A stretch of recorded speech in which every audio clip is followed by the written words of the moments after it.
Madame la Présidente,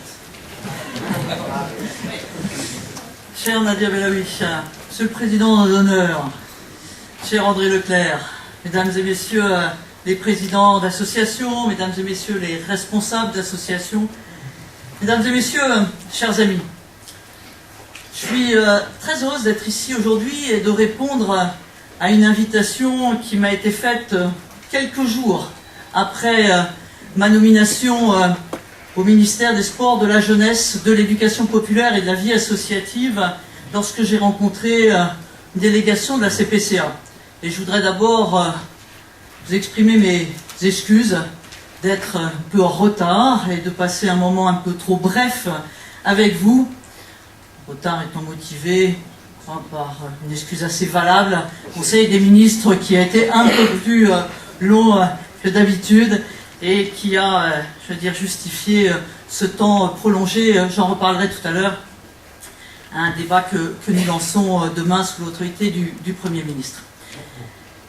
Une CPCA en mouvement.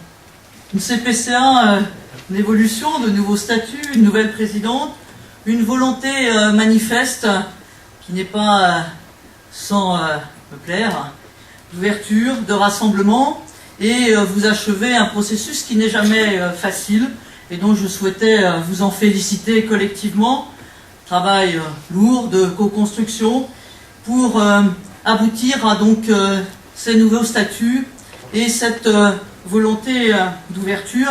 Merci, Monsieur le Président d'honneur, aujourd'hui d'avoir conduit ce temps, cette évolution avec la détermination que je vous connais, avec aussi le respect des règles qui caractérisent les valeurs sportives. Rassemblés, vous êtes pour moi partenaire qui est incontournable. Incontournable, et je souhaitais, par ma présence aujourd'hui à votre Assemblée Générale, l'exprimer de façon extrêmement déterminée et ferme. La démarche et le souhait est toujours de travailler en respectant les interlocuteurs, et pour ce qui vous concerne, c'est respecter, écouter, entendre vos associations, vos coordinations, la CPCA. Je me situe donc dans cette droite ligne de ce que le Président de la République a rappelé à l'occasion de sa présence et d'un discours attendu, important, pour marquer justement cette nouvelle forme d'expression, de dialogue avec les uns et les autres, l'autre jour au Conseil économique et social environnemental, et de ce que le Premier ministre a rappelé hier, devant la représentation nationale, dans son discours de politique générale, sur la place des corps intermédiaires. Nous sommes tous persuadés, au gouvernement, que nous ne ferons rien seuls. Redresser le pays dans la justice, c'est le faire avec méthode de concertation, c'est le faire avec la mobilisation de toutes les forces du pays, c'est le faire en n'oubliant pas ce que vous avez commencé à instaurer, la nécessaire innovation dans nos procédures de fonctionnement.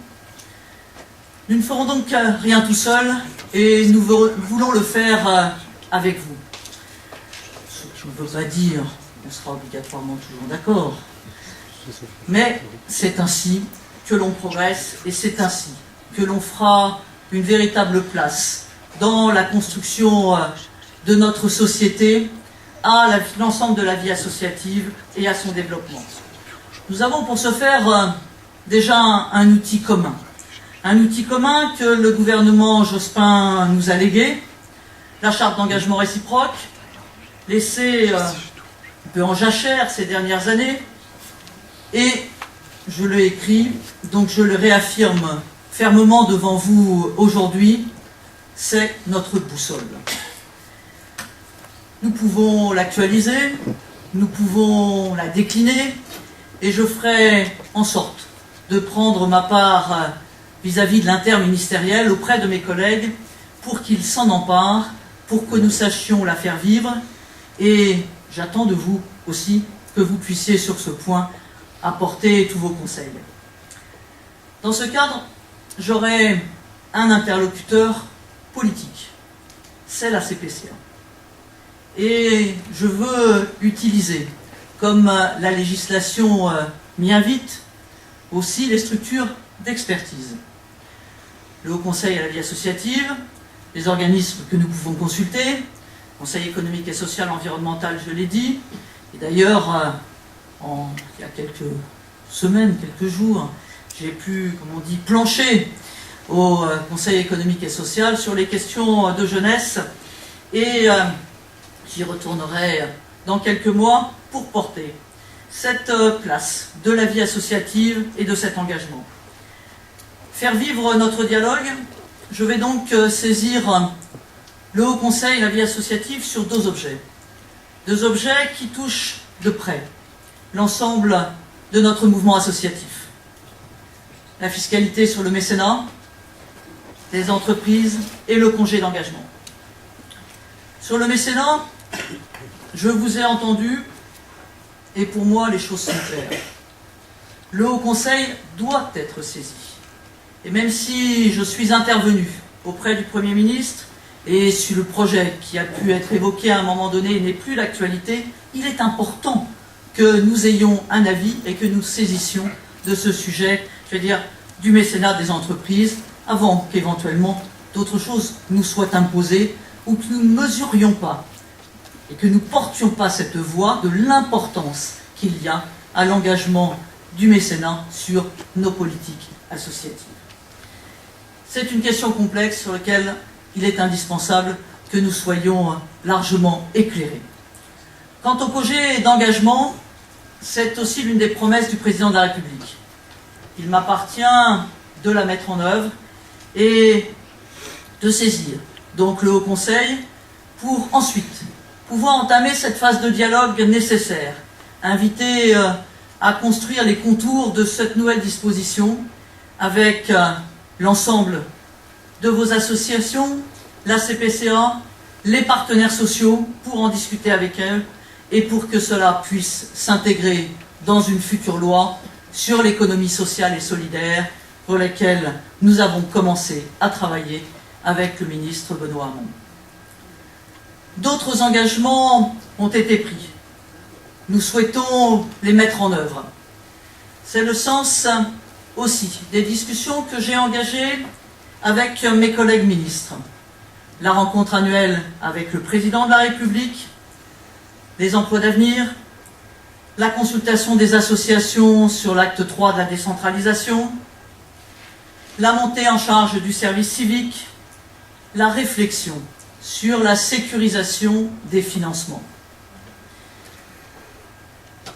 Sur ce point, je veux particulièrement veiller à ce que la législation européenne et sa transposition en droit français nous permettent de rappeler un principe qui est essentiel. Les relations de l'État et des collectivités publiques avec les associations ne doivent pas passer par la mise en concurrence de façon systématique. La subvention doit continuer d'exister et nous devons rappeler que ce ne doit pas être l'exception.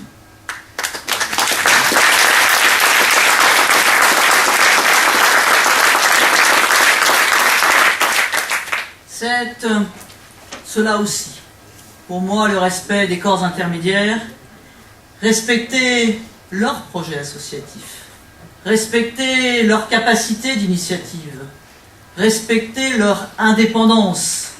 Je suis issu de ce mouvement et je connais toutes ces valeurs et la force de l'ensemble de ces valeurs. Mais plus globalement, la volonté de simplifier vos démarches pour mieux accompagner vos projets, en essayant de ne pas sans cesse inventer de nouvelles règles qui alourdiraient vos tâches.